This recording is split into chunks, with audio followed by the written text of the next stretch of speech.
हमारा चोली में गर्मी बा बेसी बलम जी एसी लगा दियो ना कि हमारा चोली में गर्मी बा बेसी बलम जी एसी लगा दियो ना एसी लगा दियो ना बलम जी एसी लगा दियो ना एसी लगा दियो ना बलम जी एसी लगा दियो ना कि हमारा चोली में गर्मी बा बेसी बलम जी एसी लगा दियो ना कि हमारा चोली में गर्मी बा बेसी बलम जी एसी लगा दियो ना एसी लगा दियो ना डीजे सुमित सतीश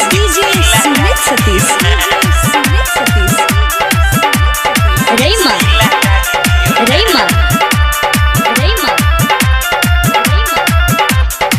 कमना कह देला फूफी के बेना चोली से छिले पसीना हो चटर चटर चोली कहता राजा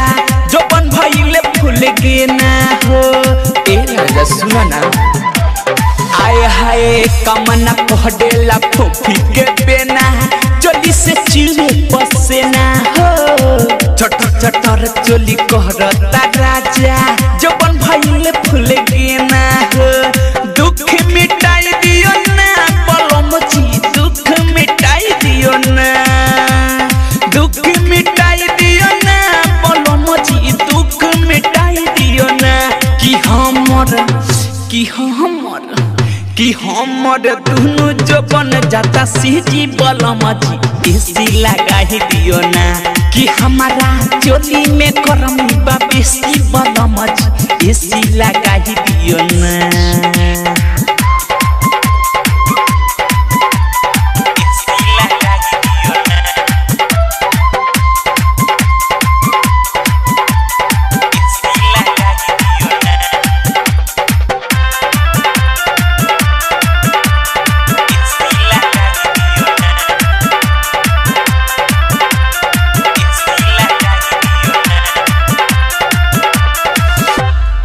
बदनु घारी रात सुतनी से डरिया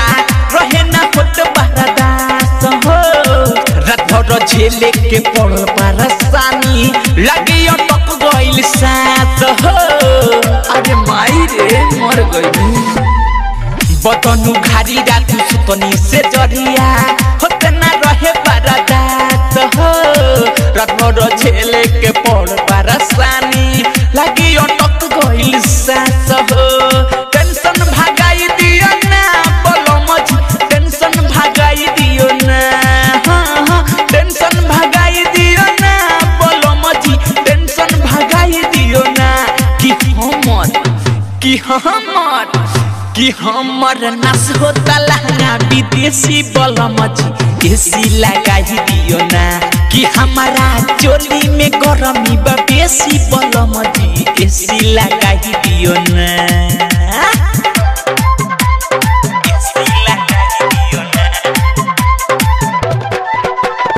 डीजे सुमित सतीश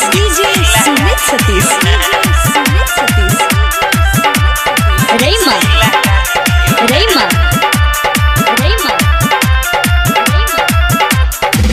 अजय चंदेश्वर राही रामा धारा हो जब लेना ये सिलायब हो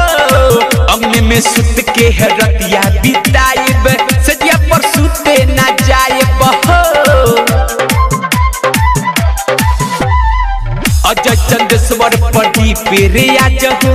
जब लेना ये सिलायब हो